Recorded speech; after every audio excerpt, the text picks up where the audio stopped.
प्रधानमंत्री नरेंद्र मोदी का काशी दौरा, 14,000 करोड़ की परियोजनाओं की देंगे सौगात।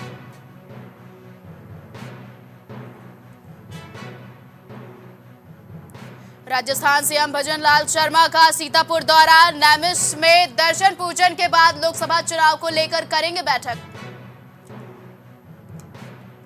दलितों से संवाद करने बस्तियों में पहुंचेंगे मंत्री सांसद। आज प्रदेश भर में शुरू होगा 2 दिवसीय विशेष अभियान, बीजेपी एससी मोर्चा को मिलेगी जिम्मेदारी। अगले माह से प्रत्याशियों के नामों का ऐलान करेगी बीएसपी, चरणबद्ध तरीके से उम्मीदवारों के नामों का होगा ऐलान।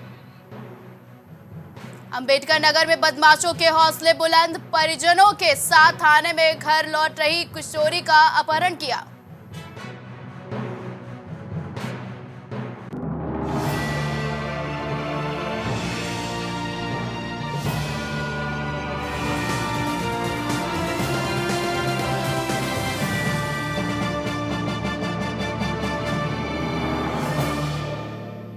नमस्कार, स्वागत है आपका प्राइम टीवी में और मैं हूं आपके साथ स्वप्निल यादव। वक्त हो चला है बड़ी खबरों का, लेकिन इसी बीच बड़ी खबर आ रही है जहां लखनऊ से आ रही है। सपा के विधायकों की बैठक हुई है। ये बड़ी खबर लखनऊ से आ रही है जहां सपा के विधायकों की बैठक हुई है।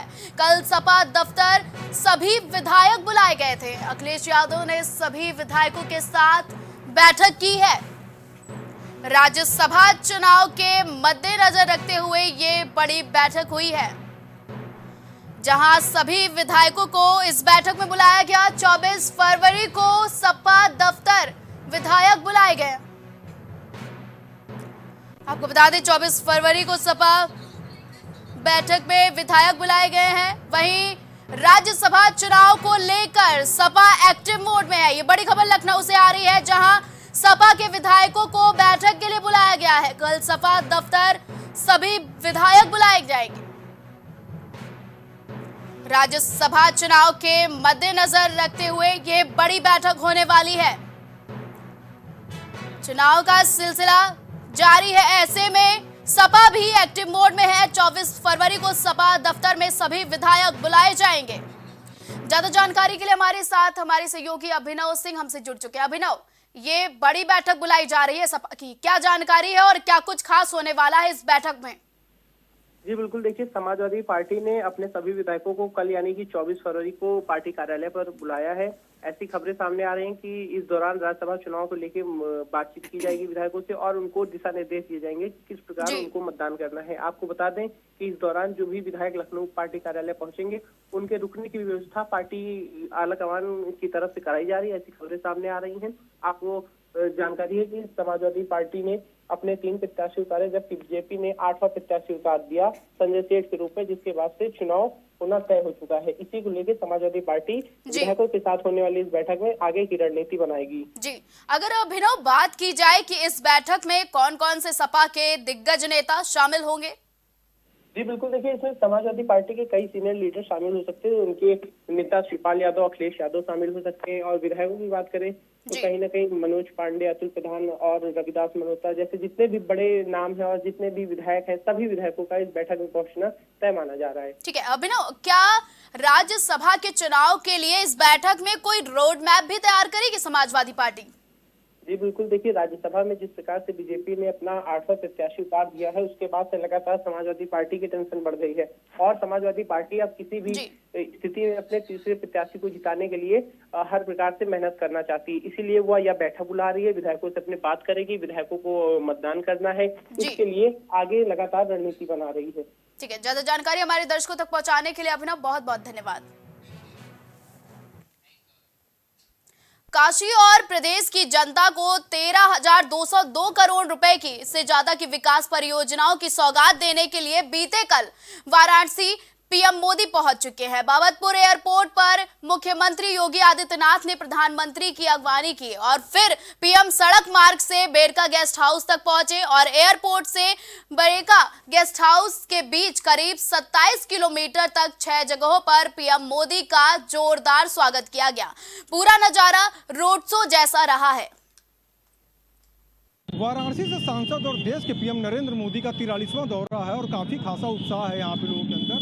हमारे साथ कई तमाम लोग मौजूद हैं यहाँ पे, देख सकते हैं कि कितना उत्साह लोगों के अंदर है। ऐसा लीडर कहीं नहीं मिलेगा। ये सामाजिक जन सेवा कल्याण समिति के द्वारा बोला जा रहा है। आपकी बार 400 पार। देखिए इतनी कॉन्फिडेंस के साथ बोल रहे हैं कि अब की बार 400 पार का नारा भी दे रहे हैं और कुछ कार्यकर्ताओं से भी और बात करते हैं जो यहाँ पर जिस तरीके से प्रधानमंत्री एक अगर देखी जाए तो सौगात पे सौगात देते चले जा रहे हैं। तो हमारे साथ कुछ और भी लोग मौजूद हैं। जी अगर बात की जाए तो प्रधानमंत्री नरेंद्र मोदी जी का 43वां दौरा है और कुछ दिन के बाद अब आचार संहिता भी लगने वाले हैं, तो कितनी उम्मीदें हैं बीजेपी की सरकार को? 400 पार। 400 पार। 400 पार मोदी जी के। अभी कहीं डाउट लग रहा है क्या? नहीं, जिस तरीके से श्री राम मंदिर का जो आपके सामने जो दिख रहा है और पूरे हिंदुस्तान में श्री राममय हो गया है, अब इसके बावजूद भी कहीं से डाउट रह गया तो भाई आप लोगों की गलतफहमी होगी, विपक्ष का गलतफहमी है। 400 पार हम जा रहे हैं। अपने सांसद और देश के पीएम का स्वागत बड़े जोश के साथ लोग कर रहे हैं, ढोल नगाड़े के साथ कर रहे हैं और ये देख सकते हैं कि जो नज़ारा है यहाँ पे बीजेपी के लोग समर्थन में। जी क्या कहेंगे? प्रधानमंत्री जी को पुष्प वर्षा की गई है, काफी खास जोश के साथ एक स्वागत किया गया है। देखिए माननीय प्रधानमंत्री जी आज 500 वर्षों के पश्चात जो हम लोगों की एक उम्मीद थी कि भगवान राम अयोध्या में भगवान राम के प्राण प्रतिष्ठा के बाद उनका पहली बार आगमन हुआ है। पूरी बनारस की काशी की जनता उत्साहित है और भव्य रूप से उनका स्वागत कर रही है। आप देखिए रात को 10:30 बजे कम से कम यहाँ 3000-4000 की जनता यहाँ उपस्थित थी और सब लोगों ने पुष्पोत्सव करके माननीय प्रधानमंत्री जी की आगवानी की। लगभग 6 पॉइंट ऐसे बने थे जहाँ पे प्रधानमंत्री का स्थानीय जनता के द्वारा यहाँ पे स्वागत करना था और एक लोग हमारे साथ और भी मौजूद है। जी प्रधानमंत्री आए यहाँ पे और काफ़ी उत्साह है आप लोगों के अंदर देखा जा रहा है। रात में इसमें लगभग 10 बज रहे हैं, 10 से ऊपर ही हो रहा है। इसमें कितना उत्साह? भाई साहब माननीय प्रधानमंत्री जी जब भी काशी आते हैं उत्साह लेके आते हैं और हमेशा उत्साह हम लोगों में भरा रहता है। कल माननीय प्रधानमंत्री जी काशी को 14,000 करोड़ रुपए का सौगात और देने आ रहे हैं। देखिए 14,000 का सौगात देने आए हैं। जी आप लोग भी आए थे यहाँ पे स्वागत में? तो देखिए तमाम लोग हैं यहाँ पे स्वागत के लिए आए हुए थे। प्रधानमंत्री अब चूंकि 6 जगह इनका जो विजिट था और लोगों ने जमकर स्वागत किया, पुष्पों के वर्षा की गई उनके गाड़ियों पर और अपने जनता को उन्होंने हाथ हिलाकर अभिनंदन और स्वागत स्वीकार किया प्रधानमंत्री ने। वाराणसी से प्राइम टीवी के लिए शैलेंद्र सिंह। वाराणसी से सांसद और देश के पीएम नरेंद्र मोदी का ये 43वां दौरा है और आप देख सकते हैं कि किस तरीके से यहाँ पे लोग स्वागत के लिए ललाहित हैं। और आपको जो नज़ारा दिखाते चले कि ढोल नगाड़ों के साथ किस तरीके से यहाँ पे लोग ललाहित हैं और अपने सांसद का स्वागत करने के लिए ये 43वां दौरा लगातार यहाँ पे देख लीजिए। आपको बताते चले कि यह किस तरीके से सज्जा जो की गई है, जो सजावट की गई है और बीजेपी के झंडे में रंगा हुआ है एकदम और लोग ललाहित हैं अपने सांसद को देखने के लिए, पीएम नरेंद्र मोदी देखने के लिए। और आपको बताते चले कि सुरक्षा में कड़े इंतजाम किए गए हैं और इसके साथ साथ आपको बताते चले कि स्थानीय पुलिस के साथ साथ अर्धसैनिक बल यहाँ पर लगाई गई है क्योंकि 6 जगह इनको रुकना है जिस तरीके से जो स्वागत होना है पीएम नरेंद्र मोदी का। और ये देखिए आपको दिखाते चले सीधी तस्वीर जो है ये प्रधानमंत्री की फ्लीट की है। आगे पायलट जो गई है गाड़ी इस समय प्रधानमंत्री के साथ जो पायलट की गाड़ियाँ जो होती हैं वो गई हैं। इसके साथ साथ पीछे आप देख सकते हैं कि धीरे धीरे गति में नरेंद्र मोदी अपने संसदीय क्षेत्र वाराणसी में पहुंच रहे हैं। ये अधिकारी जो लगातार जो पहुंच रहे हैं, इसके साथ साथ ये देखिए अब लगातार जो है गाड़ियां निकल रही हैं और प्रधानमंत्री बस अब कुछ ही क्षण में जो है यहाँ पहुंचने वाले हैं। जाहिर सी बात है ये गिलट बाजार का चौराहा है जहाँ पे टर्निंग है और गाड़ियाँ स्लो होती हैं, तो यहाँ पुष्पमाला के माध्यम से लोग स्वागत करना चाहेंगे। इसके साथ साथ आपसे दिखाते चले कि जो जोश है, जो उमंग है लोगों के अंदर वो आप देख सकते हैं।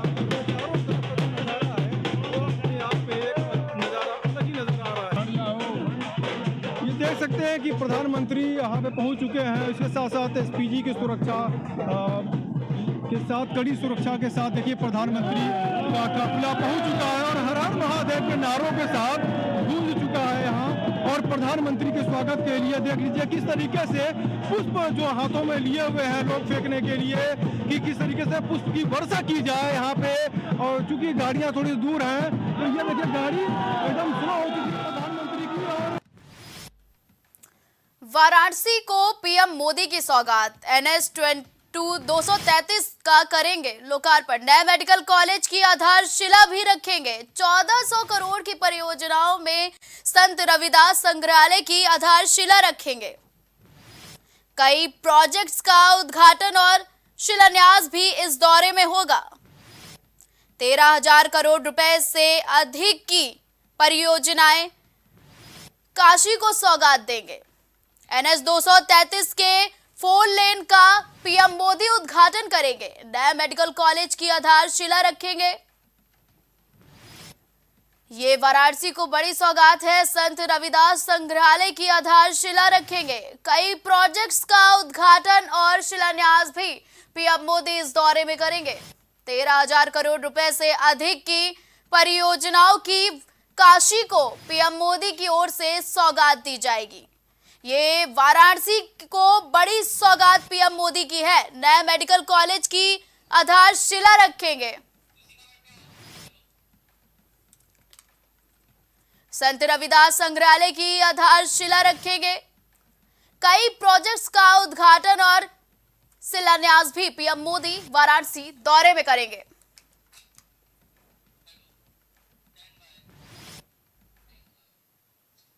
राजस्थान के सीएम एक दिवसीय यूपी दौरे पर हैं। आज सुबह 10 बजे सीएम भजन लाल शर्मा लखनऊ के चौधरी चरण सिंह एयरपोर्ट पहुंचेंगे। इसके बाद वे सुबह 11:30 बजे नैमिषारण्य सीतापुर में चक्रतीर्थ मार्जन और संतों से भेंट करेंगे। इसके अलावा भी सीएम भजन लाल कई कार्यक्रमों में शामिल होंगे। आपको बता दें कि सीएम पार्टी नेताओं और जनप्रतिनिधियों के साथ बैठक करते हुए लोकसभा चुनाव पर भी चर्चा करेंगे। तो आज बड़ा दौरा होने वाला है और इस दौरे में भजन लाल शर्मा यूपी के दौरे पर हैं। राजस्थान के सीएम भजन लाल शर्मा आज उत्तर प्रदेश के दौरे पर हैं और इससे पहले नैमिषारण्य जाएंगे और नैमिषारण्य में पूजा अर्चना करने के बाद लोकसभा 2024 के चुनाव बेहद नजदीक है, तो ऐसे में कई मंत्रीगणों के साथ बैठक करेंगे। ये बैठक बेहद खास होने वाली है क्योंकि चुनाव बेहद नजदीक है और ऐसे में चुनावी माहौल के बीच राजस्थान के सीएम का एक दिवसीय उत्तर प्रदेश दौरा है और आज सुबह 10 बजे सीएम भजन लाल शर्मा लखनऊ के चौधरी चरण सिंह एयरपोर्ट पहुंचेंगे। इसके बाद वे सुबह 11:30 बजे नैमिषारण्य सीतापुर में चक्रतीर्थ मार्जन और संतों से भेंट करेंगे। जिसके बाद आपको बता दें सीएम भजन लाल शर्मा कई कार्यक्रमों में भी शामिल होंगे और सीएम पार्टी नेताओं और जनप्रतिनिधियों के साथ बैठक करेंगे। पार्टी के कई नेता और जनप्रतिनिधियों के साथ राजस्थान के सीएम भजन लाल शर्मा की बैठक होगी। चुनाव को लेकर भी इस बैठक में चर्चा होगी। ज्यादा जानकारी के लिए हमारे साथ मोहित जुड़ चुके हैं। मोहित, आज भजन लाल शर्मा का दौरा है, तो ऐसे में इस दौरे को कितना खास बनाया गया है और क्या कुछ खास होने वाला है सीएम के इस दौरे में? क्योंकि राजस्थान के सीएम जो भजन लाल शर्मा है वो आज सीतापुर पहुंच रहे हैं। वो पहले लखनऊ पहुंचेंगे। लखनऊ से उनको जो प्रभारी मंत्री है यहाँ सीतापुर के महेंकेश्वर शरण सिंह, वो उनको सी ऑफ करेंगे और उनको लेके वो सीतापुर पहुंचेंगे। पहले वो नैमिषारण्य जाएंगे जहां पर वो मां ललिता देवी मंदिर में पूजन करेंगे और दर्शन करेंगे। उसके बाद वो साधु संतों से संवाद करेंगे। साधु संतों से संवाद करने के बाद वो लगभग 12 बजे के आसपास सीतापुर पहुंचेंगे, जिनमें जहाँ जो सीतापुर पहुंचेंगे, सीतापुर में इनके रिसोर्ट्स है, वहां पे वो जो क्लस्टर बैठक है, लोकसभा जो संचालन समिति बैठक है, इनकी सबकी बैठक करेंगे, जिसमें सीतापुर के जो पदाधिकारी हैं, विधायक हैं, सांसद हैं, एमएलसीज हैं, वो सब मौजूद रहेंगे। जी ठीक है मोहित, अगर सुरक्षा को लेकर क्या इंतजाम किए गए हैं, क्योंकि राजस्थान के सीएम का एक दिन का यूपी दौरा है? जी, सुरक्षा की बात करें तो सीतापुर जो प्रशासन है वो मुस्तैद है। सीतापुर डीएम अनुज सिंह हो, चाहे पुलिस अधीक्षक चक्रेश मिश्रा, उन्होंने पूरी मुस्तैदी के साथ अपनी व्यवस्था कर रखी है। कई थानों की फोर्स सीतापुर में उन्होंने लगाई है और रूट डायवर्जन भी उन्होंने किया है, क्योंकि 2 जगह पर सीएम जो है वो प्रोग्राम करेंगे। एक सीतापुर में करेंगे, उसके बाद एक हाईवे पे जो मछरेटा रोड है वहां पे एक जेपी लॉन है, वहां पर भी वो प्रबुद्ध वर्ग सम्मेलन को भी संबोधित करेंगे। इसलिए प्रशासन को थोड़ी बहुत दिक्कतें आ रही होंगी, क्योंकि सीएम का प्रोग्राम है और 2 जगह सीएम की सुरक्षा की व्यवस्था करनी है। जी लोकसभा 2024 के चुनाव को लेकर अगर बात करें तो क्या कुछ खास होने वाला है आज सीएम की इस बैठक में? जी बिल्कुल, जो 2024 का जो 400 पार का आंकड़ा जो भाजपा ने दिया है, जो उसी उस पे काम कर रही है भाजपा और लगातार वो एक्टिव मोड में है। लगातार सीतापुर में कोई ना कोई बड़ा नेता जो है सीतापुर में लगातार पहुंच रहा है, क्योंकि सीतापुर लोकसभा सीट और सीतापुर जनपद कई लोकसभा सीटों को टच करता है, वो चाहे मोहनलालगंज हो, वो चाहे मिश्रिख हो, चाहे धौरारा हो, तो ये कई सीटों जो है जो ये सीतापुर में टच करती है। तो इनको लेके सीतापुर एक विशेष सेंटर रहा है, तो इसलिए लगातार सीतापुर में ही फोकस करके सभी लोकसभा सीटों को साधने की कोशिश की जा रही है। जी, ज्यादा जानकारी हमारे दर्शकों तक पहुंचाने के लिए मोहित बहुत बहुत धन्यवाद।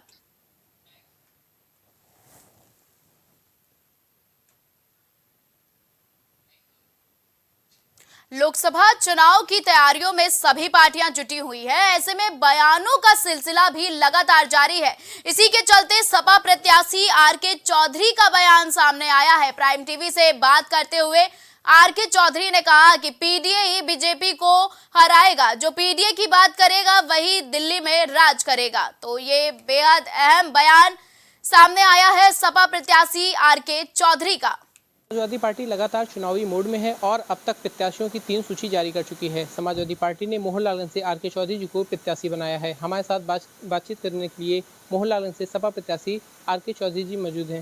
सर, आपको मोहनलालगंज से टिकट मिला है। सर, आप किन मुद्दों को लेकर जनता के बीच में जा रहे हैं? ऐसा क्या आप करेंगे जिसके लिए जनता आपको वोट करे? देखिए, ऐसा है कि देश में जब तक बाबा साहब डॉक्टर अम्बेडकर के संविधान के हिसाब से काम नहीं किया जाएगा तब तक देश का हर वर्ग खुश नहीं होगा। समाजवादी पार्टी ने एक नाम दिया है पीडीए का, पिछड़ा, दलित, अल्पसंख्यक। ये तीनों मिला के उसकी आबादी बनती है 85%। मकसद है, संविधान कहता है कि इस देश में जो अलग अलग वर्ण हैं, अलग अलग जाति हैं, सब तरक्की करें। उच्च वर्ग लोग तरक्की करके बहुत आगे बढ़ें। लेकिन जिसे गिराया गया है, दबाया गया है, कमज़ोर है, लाचार है, सहारा देके अगर आरक्षण से या पढ़ने लिखने में छूट देके उनको बराबर लाया जा रहा है, तो इसको करने में 50 साल का टाइम जो बीत गया है, हो जाना चाहिए था पूरा। लेकिन 74 साल हो गए, अभी ज्यों की त्यों हालत है। तो निश्चित तौर एक बड़ी सोच है कि देश आगे बढ़े। जब तक देश का समाज आगे नहीं बढ़ेगा तब देश आगे नहीं बढ़ेगा। अब जहाँ तक इलेक्शन की बात है, समाजवादी पार्टी ने हमें प्रत्याशी बनाया है, तो जो पीडीए की बात करेगा वो दिल्ली से राज करेगा। जहाँ तक क्षेत्र की बात है, बिजली, पानी, सड़क अधूरी, आर.के. चौधरी करेंगे पूरी, ये तो पहले भी नारा यहाँ लग चुका है, फिर नारा लग रहा है। समाजवादी पार्टी के जिला टीम के साथ कांग्रेस पार्टी की जिला टीम आएगी, जिलाध्यक्ष सहित मिल बैठ के कल तय हो जाएगा कि इलेक्शन कैंपेन कैसे चला जाए। तो कल की बात है, और हमें बुलाया गया, मैं भी जाऊँगा, तो मिलके ही काम करेंगे। और यहाँ जहाँ तक मोहनलाल बात है, पहले भी मैंने काम किया है। जिस लेवल का हमारे पास ताकत थी उस लेवल मैंने काम किया है। इससे बड़े बड़े काम सामने आएंगे। जानकारी हमें पहले से भी है, और जानकारी होगी, ताकत मिलेगी, निश्चित तो पूरा करेंगे हम। पार्टी में कोई बगावत तो नहीं है अंदरूनी आपके खिलाफ, या जब से आप प्रत्याशी बने कोई ऐसी चीज़ तो नहीं निकल के सामने आई जो पहले भी देखी जा चुकी है यहाँ पे? मैं ही ऐसा आदमी हूँ जिसके खिलाफ कभी बगावत नहीं हुई। जब मैं एकाएक बहुजन समाज पार्टी में एक नया पद बनाया गया, कोऑर्डिनेटर, समन्वयक, तभी कोई बगावत नहीं थी। और जब मुझे कभी टिकट मिला है तभी कोई बगावत नहीं हुई, अभी कोई बगावत नहीं है। तो आप सुन रहे थे सपा प्रत्याशी आर.के. चौधरी जी को, जिन्होंने अपनी पूरी बात रखी और बताया। Abhinav Singh, prime TV. UP board की परीक्षाओं की शुरुआत 22 फरवरी को हुई, जहां परीक्षा का पहला पेपर पूरा होने पर कुछ बच्चे खुश नजर आए तो कुछ निराश। वहीं अलीगढ़ में जब बच्चों से पेपर के बारे में पूछा गया तो यहां छात्राओं ने कहा कि जिस तरीके से उन्होंने तैयारी की पेपर वैसा ही आया, लेकिन छात्रों ने कहा कि पेपर काफी कठिन आया था। क्या नाम है आपका? फिजा। फिजा, ये बताइए आज कौन सी क्लास का पेपर हुआ है? इंटर का। इंटर का।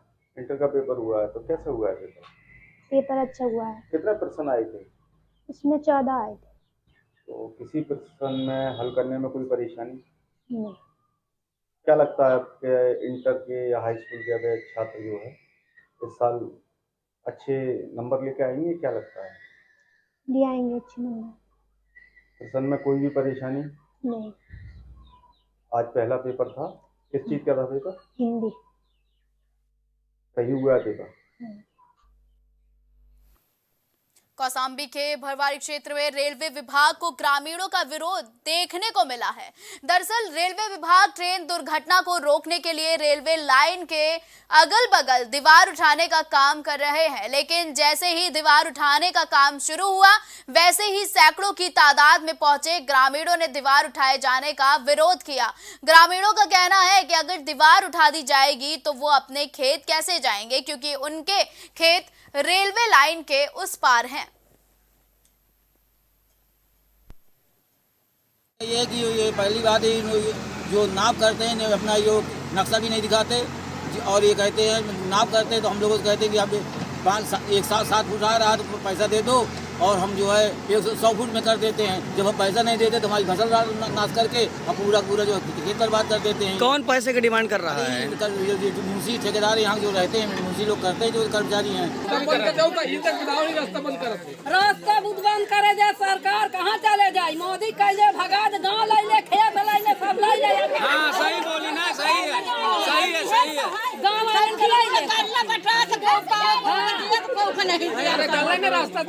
आपकी समस्या ये है कि जो इनका नाप है वो नाप से जो है 7 फीट और अंदर नाप दिए है, ठीक ना। जहाँ पे खंबा गड़ा हुआ है कायदे से तो नाप इनका वही होना चाहिए जो सरकारी नाप है, लेकिन 7 फीट और अंदर जो है मेरा मकान जो है गिरा रहे हैं।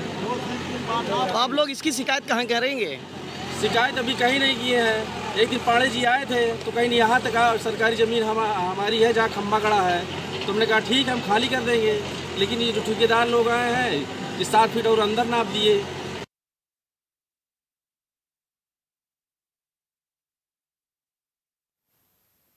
लखनऊ की हजरतगंज पुलिस ने महाराष्ट्र के दीपेश ठाकुर दास को गिरफ्तार किया है। दीपेश पर महिला कथावाचक और मोटिवेशनल स्पीकर का पीछा करने और छेड़ने का मुकदमा दर्ज है। जानकारी के मुताबिक आरोपी कथा कार्यक्रम के दौरान दीपेश स्टेज पर चढ़ गया था, जिसके बाद कथावाचक के भाई ने मामला दर्ज कराया। वहीं इसी मामले के चलते दीपेश पर हैदराबाद, जयपुर, जालंधर में भी मामले दर्ज हैं। हजरतगंज थाना जनपद लखनऊ में एक मुकदमा दर्ज हुआ है जो कि स्टॉकिंग और अन्य धाराओं के अंतर्गत इसमें मुकदमा है। इसमें अभियुक्त को गिरफ्तार करते हुए जेल भेज दिया गया है।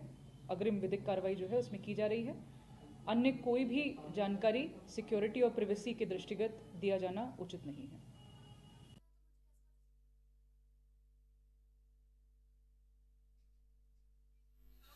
ये छेड़छाड़ का मामला आया है जहां मोटिवेशनल स्पीकर का पीछा करने के लिए ये मुकदमा दर्ज कराया गया। आपको बता दें कि महाराष्ट्र के दीपेश ठाकुर दास को गिरफ्तार किया गया है। दीपेश पर महिला कथावाचक और मोटिवेशनल स्पीकर का पीछा करने और छेड़ने का मुकदमा दर्ज है। ज्यादा जानकारी के लिए हमारे साथ हमारे सहयोगी कलीम जुड़ चुके हैं। कलीम, महिला कथावाचक ने आरोप लगाया है, मुकदमा किस आधार पर दर्ज किया गया है और दीपेश को पर क्या कार्रवाई की जा रही है? देखिए, जिस तरीके से अगर बात की जाए मोटिवेशनल स्पीकर का जो पीछा करने के मामले में जो आरोप लगा था देवेश के ऊपर, उस मामले को लेकर के फिलहाल मुकदमा दर्ज किया गया था। मुकदमे के बाद फिलहाल उसकी गिरफ्तारी कर ली गई है। अगर मुकदमा गिरफ्तारी की अगर बात की, जिस तरीके से उसके ऊपर जो एक आरोप लगाया था महिला ने कि उसका पीछा किया जाता, उससे छेड़खानी की जा रही थी, इन सभी आरोपों के बाद उसके खिलाफ मुकदमा दर्ज किया गया। और इस मामले में जो बताया जा रहा है कि जो दीपेश ठाकुर दास, इसके ऊपर हैदराबाद, जयपुर, जालंधर में भी कई मुकदमे दर्ज होने की बात सामने आ रही है। लेकिन अभी इस मामले में क्या कुछ कार्रवाई है, इस मामले को लेकर के फिलहाल पुलिस अपनी जांच पड़ताल कर रही है। इसके साथ ही गिरफ्तारी तो कर चुकी है, लेकिन जो आरोप है उन आरोपों के आधार पर जो और तफ्तीशें हैं वो की जा रही है फिलहाल। ज्यादा जानकारी हमारे दर्शकों तक पहुंचाने के लिए कलीम बहुत बहुत धन्यवाद। वाराणसी में पीएम मोदी के आगमन पर कुछ लोगों ने सर्किट हाउस पहुंचकर नारेबाजी करते हुए न्याय की गुहार लगाई। पीड़ितों का कहना है कि बीते 19 फरवरी को उनकी किशोरी घर से निकली थी, लेकिन एक दिन बाद उसका शव बनारस रेलवे स्टेशन पर मिला था। न्याय के मकसद से वो सर्किट हाउस पहुंचे थे। फिलहाल वहां मौजूद पुलिसकर्मियों ने पीड़ित पक्ष को न्याय का भरोसा दिलाया और जिसके बाद पीड़ित पक्ष शांत हुआ। हमारी बेटी है, वो उनका पाल 19 तारीख को 11:30 बजे घर से निकली एक बुक लेने के लिए। उसके बाद फिर वापस नहीं आई, 5 बजे तक हो जाए हुआ, 5 बजे तक नहीं आई तो हम लोग हमारे बच्चे सब लोग खोजने के निकले। हमें 8 बजे रात को भी बाहर से सैयद राजा तरफ से मैं आया तो घर पर पता चला कि ऐसी घटना घटी। हम लोग 10 बजे रात तक खोजा, कहीं पता नहीं चला। 20 तारीख को फिर मैं थाने गया, लेटर लिख के दिया। वहाँ गए सीओ साहब सब लोग यही कहें कि ठीक है हम एफआईआर दर्ज कर लेंगे, लेकिन 1-2 दिन खोज लीजिए। अंबेडकर नगर में बदमाशों के हौसले कितने बुलंद हैं, इसकी ताजा बानगी एक बार फिर देखने को मिली है। दरअसल एक किशोरी अपने परिजनों के साथ घर लौट रही थी कि अचानक कुछ बदमाश आए और किशोरी को अगवा कर फरार हो गए। पीड़ित पक्ष जब इसकी शिकायत करने थाने पहुंचा तो उनका आरोप है कि उन्हें वहां से टरका दिया गया। घटना से गुस्साए परिजनों ने शहजादपुर चौकी अंतर्गत सड़क जाम कर प्रदर्शन किया। तब पुलिस ने आनन फानन में पीड़ित पक्ष की तरफ से मामला दर्ज किया। देखिए, पहले एक बच्ची जो है एक लड़के के साथ चली गई थी, जिसमें हाई कोर्ट का डायरेक्शन लेकर के ये लोग आए थे। उसके बाद थाना कोतवाली के द्वारा इसमें जो नियमानुकूल कार्रवाई होती है 164 कराते हुए CWC के सामने प्रस्तुत किया गया और माँ की सुपुर्दगी में बच्ची को दे दिया गया था। आज बच्ची अपने भाई के साथ ननिहाल सुपुर्दगी देने के बाद जा रही थी तो जो द्वितीय पक्ष था, जो लड़का था, वो वहाँ पे उस लड़की को लेकर चला गया है, जिसमें आलापुर थाना पर सुसंगत धाराओं में अभियोग पंजीकृत किया गया है। इसमें 3 टीमें लगाई गई हैं, इसमें हमारी टेक्निकल टीम भी लगी है। यूपी की खबरों में फिलहाल के लिए बस इतना ही। देश और दुनिया की तमाम बड़ी और अहम खबरों के लिए आप देखते रहें प्राइम टीवी।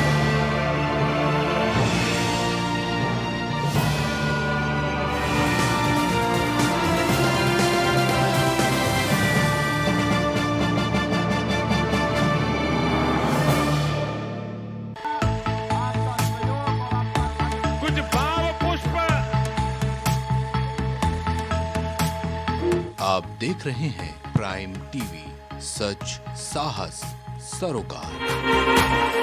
प्रधानमंत्री श्री नरेंद्र मोदी का संकल्प है कि देश का हर नागरिक पोषित, सशक्त और समर्थ बने। जब पूरा विश्व इस सदी की सबसे बड़ी महामारी कोविड-19 से जूझ रहा था, उस दौरान प्रधानमंत्री श्री नरेंद्र मोदी जी के नेतृत्व में भारत सरकार ने प्रधानमंत्री गरीब कल्याण अन्न योजना का संचालन कर देश के गरीबों की खाद्य सुरक्षा सुनिश्चित की। इसी संवेदनशीलता को जारी रखते हुए आज 80 करोड़ से भी ज्यादा लोगों को मुफ्त अनाज दिया जा रहा है। सभी को अनाज, पोषित समाज।